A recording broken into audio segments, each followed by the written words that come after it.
Okay, మంచి మంచి లాయర్లను పెట్టుకున్నాం. దానికి తగ్గట్టు స్పీడ్ ఉందా జ్యుడిషియరీలో? మొదట్లో అంటే కొత్త అనుకుంటాం, ఇన్ని సంవత్సరాలు అయ్యాక జ్యుడిషియరీలో స్పీడ్ ఉందా, స్లోగా ఉందా? ఎప్పుడు ఉన్నట్టుంటే ఇంకా సంస్కరణ వల్ల ప్రయోజనం ఏంటి? పైగా జ్యుడిషియరీలో ఉన్న అతిపెద్ద సమస్య ఏంటి? గివప్ అంతే.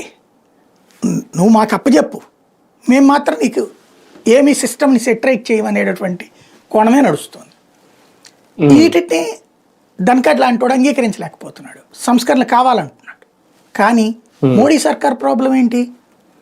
అవునన్నా కాదన్నా ఇప్పుడు రాజకీయ నాయకుల మీద నమ్మకం లేదు జనాలకి.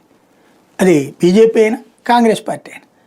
దీన్ని నమ్మనోళ్ళు కొంతమంది, దాన్ని నమ్మనోళ్ళు కొంతమంది. కాబట్టి ఒక ఆల్టర్నేటివ్ వ్యవస్థ ఉండాలి అనుకుంటున్నారు వాళ్ళు.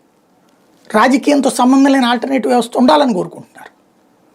70-80% మంది అది కోరుకుంటున్నారు. ఆ కారణంగా జ్యుడిషియరీ సుప్రమసీ అనేది నడుస్తోంది.